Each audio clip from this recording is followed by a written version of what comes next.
18 United States Code 1512 here deals with tampering with witnesses.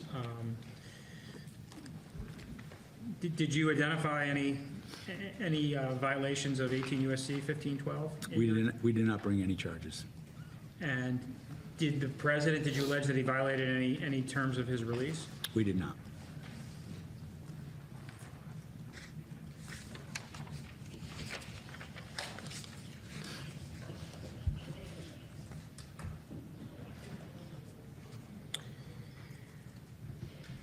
I want to turn to the member toll records topic.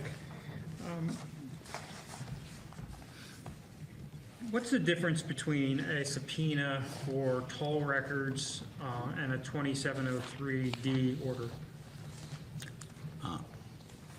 Well, a subpoena for toll records is non-content. Doesn't have any content. Doesn't have like the header of, say, an email, things of that nature. Whereas I think if I'm correct in the terminology, I think a 2703D would be regarding emails and could have information like that. Could have content?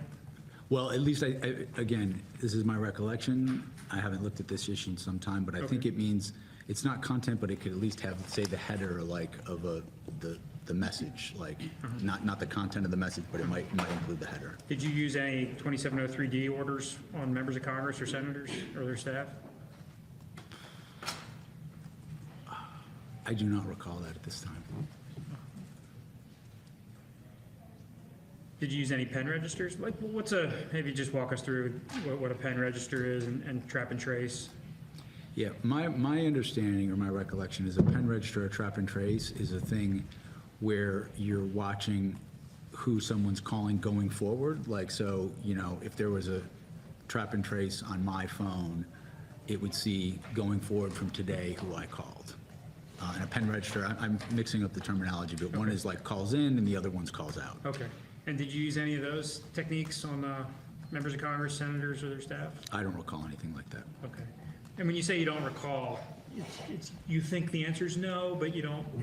You're not able to give a definitive answer? Yeah, I have nothing in my memory that tells me that we did anything like that. Okay. And so with the toll record, so as it relates to members and their staff and senators, it's just the toll records as far as you remember? That's my recollection. Okay. And well, I'm sorry to interrupt you. Yeah. Before I was special counsel, the people who were working on one of the investigations did get a search warrant for the cell phone of one Congressman Perry. Yes, we are very familiar with that. With the toll record subpoena, maybe just walk us through like what you get. You get the incoming, the telephone numbers that call a particular cell phone, right? That's correct. And you get the time that the call occurred. Yes. And you get the length of time of a call? I believe that's correct. Okay. And you also get the list of numbers that the outgoing. You get the incoming and the outgoing, right? That's correct. And is there any other information that the toll record subpoenas provide? That is the what I understand is the major thing you're seeking to get with this whole records. Okay. And when you get one of these subpoenas, you just send it to the carrier, correct? It doesn't involve the judge. The subpoena, yes, that's correct. Okay. Doesn't require a judge. The only time a judge gets involved is if you're seeking a non-disclosure order. Is that right? If it's a subpoena for toll records, that's correct. Okay. And do you always seek is it the practice of your team to always seek the NDO? Well, in this particular case, there was a grave risk of obstruction of justice, given the obstructive conduct of President Trump as is set forth, for example, in the indictment in Florida. President Trump tried to obstruct that case in multiple ways. As I mentioned earlier, in the litigation we had regarding 57.2, we had numerous instances of him attempting to, in our view, intimidate witnesses or keep them from cooperating. And so given that reality, we did seek non-disclosure orders for the toll record subpoenas you're talking about. Okay. And ordinarily, you just go to, how do you pick your judge for that when you're seeking the NDOs? Some of them were signed by the chief judge, and then others were signed by a Magistrate Judge David Baker, at least as it relates to the members. How do you pick the judge? Or do they pick it for you? I don't know that we picked the judge. I have to say, in my role in this, I wouldn't have known that.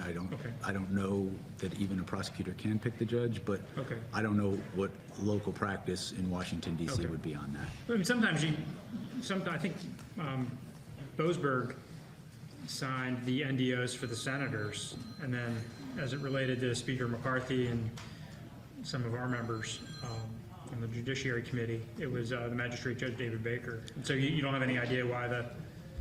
Well, a common practice in my experience as a prosecutor, certainly when I was a prosecutor in Brooklyn, is there'll be a duty judge or a duty magistrate, and so whoever has duty that day is who you go to. I just want to be clear, in this case, I don't have a recollection if that's how it works in DC, but it may well have been that way. Okay. And these NDO orders, at least the ones we've seen, are all the same. Is that a fair statement? I think they're usually very similar, yes. Okay. And you submit a proposed order, correct, for the judge to sign? That's correct. And part of the language in this states that the court finds reasonable grounds to believe that such disclosure will result in flight from prosecution, destruction of or tampering with evidence, intimidation of potential witnesses, and serious jeopardy to the investigation. Is that something you remember? Yes, those are the in the law, and the number is escaping me right now, but in the law that sets forth the reasons why you could get a non-disclosure order, I believe those are the different prongs, if you will, of that statute. As it relates to members of Congress and senators and their staff, definitely their staff as well, I mean, that presents concern that we don't have an opportunity to, quash the subpoena. How does your office deal with that prospect? Well, the nature, and I should also be clear that when you're getting an NDO, say for toll records, it's not based on an allegation that necessarily the person who has the phone number is personally going to obstruct the investigation. It's that if this gets out, people could obstruct the investigation. So I want to make that clear. Second point would be, you are correct in that inherent in getting an NDO is that at various times, people who might have arguments about why to quash a subpoena won't be able to make those arguments. In our investigation, this came up with Twitter. We wanted to get records from Twitter regarding President Trump.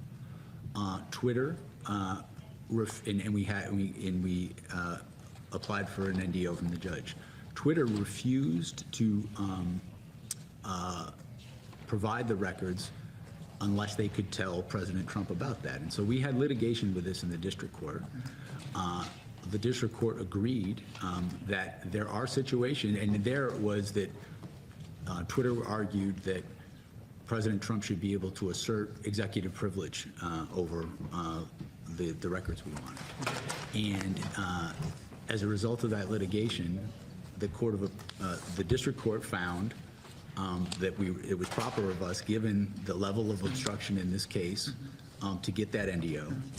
That decision by the district court was upheld by the Court of Appeals. And then that decision by the Court of Appeals, Twitter, my recollection is Twitter sought to get the Supreme Court to overrule that, and Supreme Court refused to. And so I tell you all that to say... And then you find them, right? Well, actually, that's before. They refused to comply even after she ruled, and she set a schedule of fines, and so part of the appeal was... You sought the fines, right? Absolutely, yes. Okay.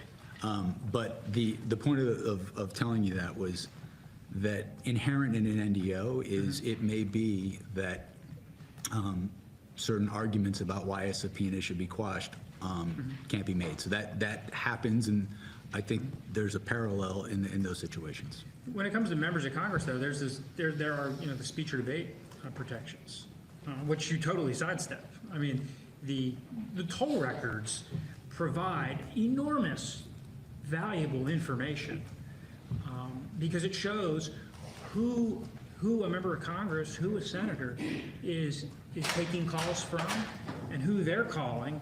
And if you map it up against the Senate or the House calendar, you can see what the inputs are to their legislative decision making, which is at the core of speech or debate. Do you agree with it? My office and I personally take the protections of the speech or debate clause seriously. I think they're part of our Constitution. They're an important part of separation of powers. I think our respect for the speech or debate clause is evidenced by the litigation we engaged in this office. We conducted litigation with Congressman Perry and also Vice President Pence, taking that very seriously. And I would just also add that my office had folks who were really the department experts on speech or debate. And when we sought these subpoenas, we got approval from Public Integrity, who are the sort of keepers of that issue. Yeah. And they concurred in us getting these subpoenas. They did, and we saw some of that email traffic, and I would respectfully disagree with their view of the speech or debate law, as you might imagine. When you sought these non-disclosure orders, the judge didn't know it was a member of Congress. Is that correct? I don't think we identified that because I don't think that was department policy at the time. And you had some litigation substantial litigation with Congressman Perry over the seizure of his phone, but you didn't have any litigation with us over the seizure of members of the Judiciary Committee's phones because we never knew about it. That's correct. Sorry, I just want to clarify. I think you said regarding the seizure of any senators' phones? Representative Perry had his phone seized. Yes, but are you suggesting that there's a seizure of a senator's phone? No. Okay, I just wanted to clarify that. Thank you. The only seizure I'm aware of is Congressman Perry. Do you know of any other seizures? That's the one I recall. Okay. So no other members of Congress, no other senator had their phone seized? I don't recall. Did you seek search warrants for the content of any, of the telephone calls or the content relies mostly to text messages? Did you seek a search warrant for the content of any text messages from members? From members? Yeah. No, I don't recall that. It was just toll records. Correct. Okay. But by not telling the members, by going through this NDO process, they didn't have an opportunity to litigate the speech or debate concerns. That's correct. And that's unfair, in our view. I understand your position, and as I said before, we respect the speech or debate clause. I'm aware of no case in the Supreme Court or the DC Circuit that says that getting non-content toll records from a third party violates the speech or debate clause, particularly where, and I think an important point here is these records were not sought to use against members of Congress who were targets. The investigation we were conducting was of President Trump and his co-conspirators, who were all obviously not members of Congress, but also private, not even members of the White House. The House and DOJ has a big disagreement on this. The William Jefferson case, you familiar with the Rayburn House Office Building case? I am. Okay. And so when issuing grand jury subpoenas for toll records, do you consider yourself bound by that opinion? Yes, but I would say that opinion does not deal, that isn't a case where there was a search warrant of a congressman's office. That congressman was a target of the investigation. Right. The search warrant wasn't seeking non-content toll records. It was seeking the actual records, legislative material of the congressman to be used against that congressman. Right. But, the The court in the Rayburn case concluded that there is a documentary non-disclosure privilege, not just a prohibition on the evidentiary use of that material against members. I'm not debating the Rayburn case exists. What I'm saying is in the Supreme Court or the DC Circuit, there is no case that says non-content, Rayburn dealt with content, non-content records, not secured from a member, but secured from a third party, are subject to the speech or debate clause. And if I may, the correspondence we talked about, that reading, which was the reading of my staff who are very familiar with this, was consistent with the department's position on those issues, and public integrity, which was sort of the keeper of this issue, concurred in our getting these subpoenas.